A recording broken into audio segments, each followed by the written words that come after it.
வணக்கம். வாழ்வியல் ஜோதிடம். நான் உங்கள் ஜோதிடர் ஈஸ்வர் சிவகிருஷ்ணன். ஆத்திச்சூடி வரிசையில் ஈவது விளக்கேல். ஈவது விளக்கேல் அப்படின்னாக்கா, நம்ம ஒருத்தர் ஒரு தர்மமாக ஒரு நல்ல செயலை செஞ்சிட்ருக்கிறாரு, ஒருத்தருக்கு ஒரு கொடையாக அவர்னால் இயன்றதை கொடுத்துட்ருக்கிறாரு அப்படின்னுக்குள்ள கண்டிப்பாக நம்ம அதை போய் தடுக்கக்கூடாது. எந்த காரணத்தை கொண்டும் ஒருத்தர் கொடுக்கக்கூடிய பொருளை நம்ம இடையில போய் கெடுக்கக்கூடாது அப்படின்றது ஈவது விளக்கேல் அப்படின்றது. மற்றொரு பொருள், கண்டிப்பாக நாமும் ஈகை தன்மையை கைவிடக்கூடாது. ஈகை தன்மையோடு இருக்கணும். இரக்கத்தோடு நடந்து நம்ம நம்மளால் இயன்றதை அடுத்தவங்களுக்கு கொடுக்கணும் அப்படின்றது தான் ஈவது விளக்கேல். அதே காலத்தில் நம்ம மன்னர்களெல்லாம் பார்த்தீங்கன்னாக்கா கொடைன்னு கொடுத்துட்டு இருந்தாங்க.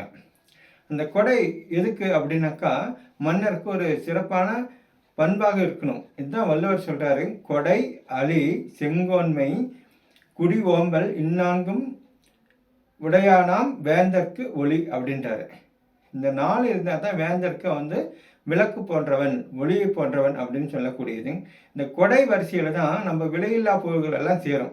சிலர் இலவசமாக தராங்க, வரி பணத்திலிருந்து தராங்க அப்படின்னு அறியாமையால் தற்குறித்தனமாக நம்ம பேசலாம். ஆனால் கண்டிப்பாக வேந்தன் என்பவன், அரசு என்பது இயலாதவர்களுக்கு, ஏழைகளுக்கு கண்டிப்பாக இலவசமாக பொருட்களை கொடுக்கணும்.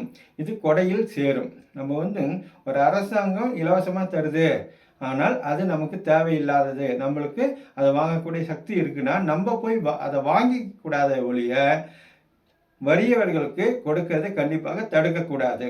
இதை நம்ம மனசில் வச்சுக்கணும். ஈவது விளக்கேல். நன்றி, வணக்கம்.